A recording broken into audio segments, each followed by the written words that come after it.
Good morning student, my self Pratibha Poswa, government college Begu. बच्चों, आज का जो टॉपिक है वो बीएससी फाइनल ईयर के स्टूडेंट्स के लिए है। पेपर 3 का यूनिट 2 का टॉपिक कॉशी energy and Madelung constant of an ionic crystal. तो आज हम बच्चों सबसे पहले कॉशी एनर्जी यानी कि ससंजक ऊर्जा पढ़ेंगे कि आयनिक क्रिस्टल की ससंजक ऊर्जा क्या होती है। किसी भी क्रिस्टल को आयनों में तोड़ने के लिए, क्रिस्टल होता है वो आयनों में टूटता है ना, तो किसी भी क्रिस्टल को आयनों में तोड़ने के लिए जितनी ऊष्मा की आवश्यकता होती है, ऊर्जा की आवश्यकता होती है, उसी ऊर्जा को ससंजक ऊर्जा या लैटिस ऊर्जा कहते हैं।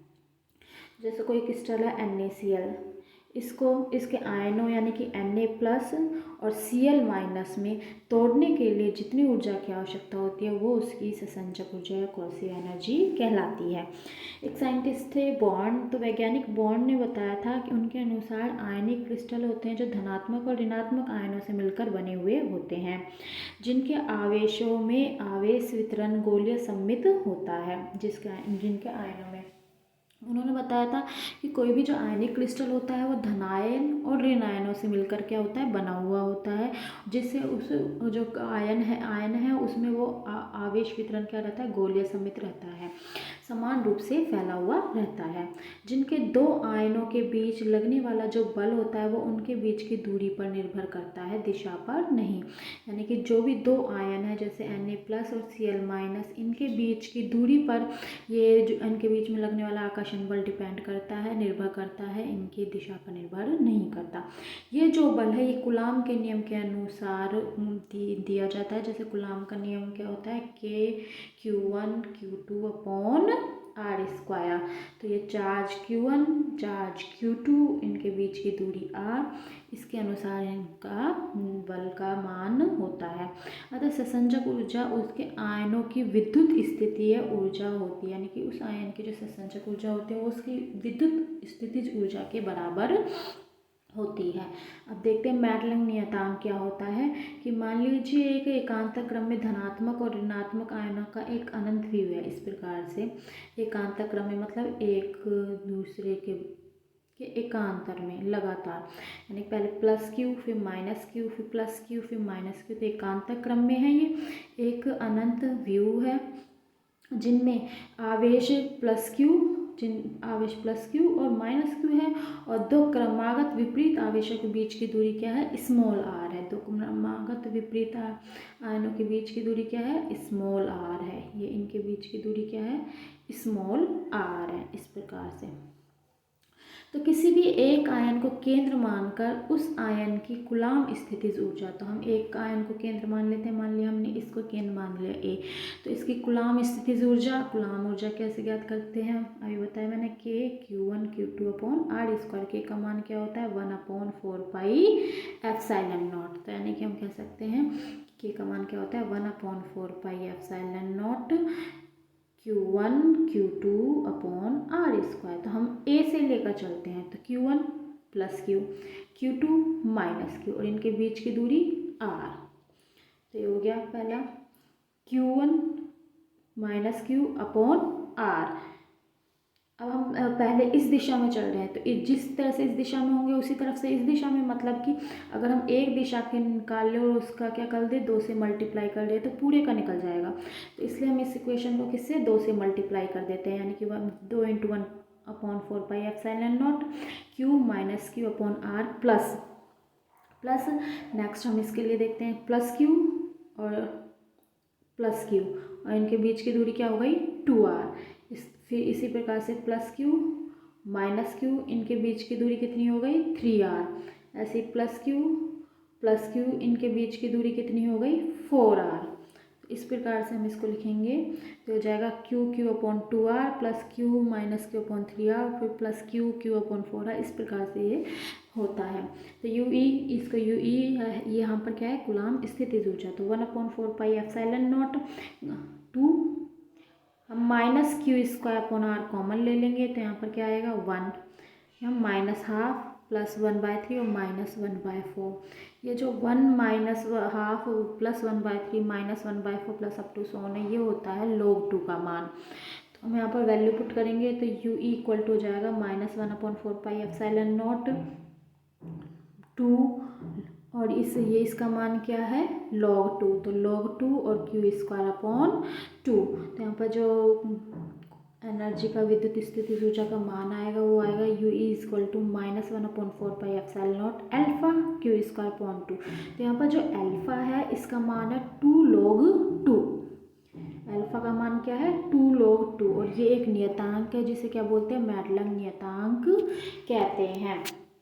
तो मैडलंग नियतांक का मान क्या होता है 2 log 2। जैसे हम एक एग्जांपल NaCl सोडियम क्लोराइड का लेकर चलते हैं। मान लेते हैं कि NaCl की संरचना में न्यूनतम अंतर आणविक दूरी यानी कि शॉर्टेस्ट इंटर आयनिक सेपरेशन का जो मान है वो क्या है स्मॉल r है। यानी कि एक सोडियम आयन से r दूरी पर कितने 6 क्लोरीन आयन स्थित हैं और r/√2 दूरी पर कितने 12 सोडियम आयन स्थित हैं। r√3 दूरी पर कितने हैं 8 क्लोरीन आयन उपस्थित है और 2r दूरी पर 6 सोडियम आयन उपस्थित हैं। तो जैसे ये संरचना है NaCl की जहाँ पर रेड से हम Na और Cl ब्लू से दर्शाया गया है। इस प्रकार से इसकी संरचना है। तो इनके बीच की दूरी तो क्या है r है, ठीक है, एक सोडियम आयन से और क्लोरीन की और सोडियम से जो दूरी है वो क्या है 2√2 है, r√2 है। इसी प्रकार से ये जो क्लोरीन की है ये r√3 है। तो इस प्रकार से इनके बीच की दूरी है। तो वही कूलाम स्थितिज ऊर्जा का मान u इक्वल टू फॉर्मूले से 1/4πε0। 6 आयन क्लोरीन के सोडियम से दूर है तो इसलिए प्लस ई और minus e upon r, plus 12 sodium का सोडियम से दूर है तो प्लस ई r√2। 8 सोडियम के क्लोराइड से 8 r√3 दूरी पर है और 6 हैं जो 2r दूरी पर हैं सोडियम से। तो इस प्रकार से Na+ आयन पर जो आवेश है वो तो क्या है प्लस ई और Cl- आयन पर जो आवेश है वो क्या है माइनस ई। वही हम -e² अपॉन r क्या कर लेंगे कॉमन ले लेंगे तो अंदर बचेगा 6 - 12√2 plus 8/√3 -6/2 plus up to so on. तो इसका जो मान होगा वो क्या होता है हम जब काउंट करते हैं 1.7476 प्राप्त होता है। तो यानी कि UE का जो मान प्राप्त होता है वो होता है -1/4πε0 इंटू 1.746 E² अपॉन r। तो इसको हम क्या लिख सकते हैं अल्फ़ा। तो हो जाएगा U equal to -1/4πε0 into alpha E² upon r। यहाँ पर यह जो अल्फ़ा है इसका मान क्या है 1.7476 जिसे क्या बोलते हैं मैडलंग नियतांक कहते हैं इस अल्फ़ा को। और इसका मान अलग अलग क्रिस्टलों के लिए इसका संरचना के लिए इसका मान क्या होता है अलग अलग होता है। अलग अलग क्रिस्टल की संरचना के लिए इसका मान भी क्या होता है अलग अलग होता है। इसलिए अतः आयनिक क्रिस्टल के एक आयन की जो कूलाम स्थितिज ऊर्जा होगी वो क्या होगी U equal to -1/4πε0 alpha E² upon r होती है। सरल क्रिस्टल संरचना के लिए जो मैडलंग नियतांक है इसका मान क्या होता है 1.6 से 1.8 के बीच में होता है किसी सिंपल क्रिस्टल संरचना के लिए। और अगर हम 1 मोल क्रिस्टल की कूलाम स्थितिज ऊर्जा की बात करें तो 1 मोल क्रिस्टल के जो कूलाम स्थितिज ऊर्जा होगी वो होगी UM इक्वल टू इसको UM से दर्शाते हैं -1/4πε0 n alpha E² upon r joule. जहाँ पर जो ये n है ये क्या दर्शाता है उसकी अवोगाद्रो संख्या को बताता है। तो यहाँ पर जो ऋणात्मक चिन्ह है ये ऋणात्मक चिन्ह क्या दर्शाता है कि एक आयन पर अन्य सभी आयनों के मध्य प्रभाव क्या है आकर्षण प्रकृति का, यानी कि आयनों में आपस में क्या लग रहा है आकर्षण लग रहा है। तो आकर्षण की वजह से आयन क्या होंगे एक दूसरे के पास आएंगे और अगर केवल आकर्षण बल लगेगा तो वो उनको क्या हो जाना चाहिए आपस में चिपक जाने चाहिए। तो क्योंकि लेकिन ऐसा नहीं होता आयन आपस में चिपकते नहीं है। क्यों? तो इसका कारण ये है क्योंकि यदि आयनों के मध्य केवल आकर्षण बल लगेगा तो वो परस्पर क्या हो जाएंगे चिपक जाएंगे। लेकिन लैटिस के स्थायित्व को बनाए रखने के लिए आवश्यक है कि आयनों के मध्य क्या हो प्रतिकर्षण बल लगना चाहिए, यानी कि आयनों के मध्य कुछ ना कुछ प्रतिकर्षण बल लगता है जिससे आयन आपस में चिपकते नहीं हैं वो कुछ दूरी पर बने रहते हैं। किसकी वजह से? इस प्रतिकर्षण बल की वजह से। यानी कि जब आयन आपस में पास पास आते हैं, जब दूर रहते हैं जब, तो उन पर क्या लगता है? आकर्षण बल लगता है। और जब जैसे ही वो बहुत पास आ जाते हैं तो उन पर क्या लगता है? एक प्रतिकर्षण बल लगता है, जो उनके स्थायित्व को बनाए रखता है। अर्थात दूरी घटने पर कौन सी प्रतिकर्षण बल का मान बढ़ता है। अतः प्रतिकर्षण बलों के कारण जो स्थितिज ऊर्जा है, यानी कि स्थितिज ऊर्जा जो प्रतिकर्षण बल की स्थितिज ऊर्जा है वो क्या होती है? V/r⁴n।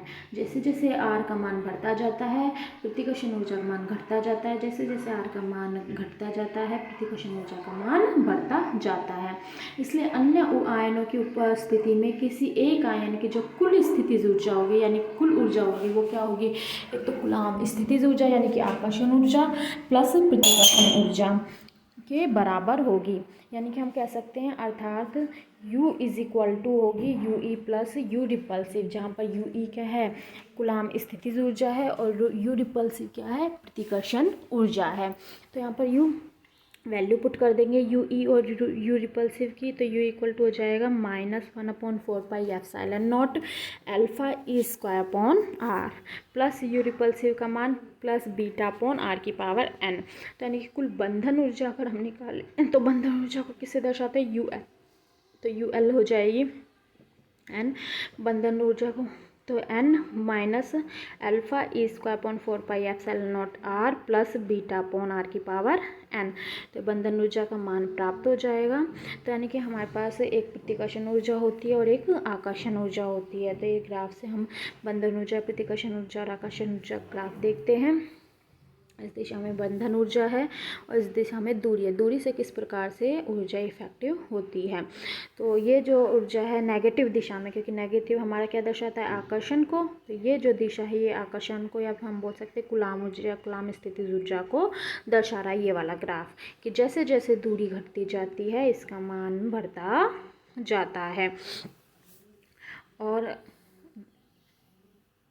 इसका जैसे जैसे इसकी दूरी घटती जाती है, प्रतिकर्षण ऊर्जा का मान बढ़ता जाता है और आकर्षण ऊर्जा का मान घटता जाता है। जैसे जैसे दूरी बढ़ती जाती है, आकर्षण ऊर्जा का मान या कूलाम स्थितिज ऊर्जा का मान बढ़ता जाता है। तो इस प्रकार से प्रतिकर्षण ऊर्जा और ये आकर्षण ऊर्जा का ग्राफ है।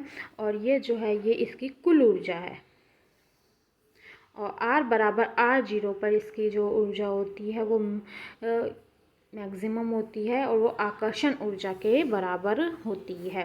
तो उम्मीद करती हूँ बच्चों आप लोगों को ये समझ में आया होगा। फिर भी कोई प्रॉब्लम हो तो आप व्हाट्सएप के थ्रू पूछ सकते हैं। Thank you.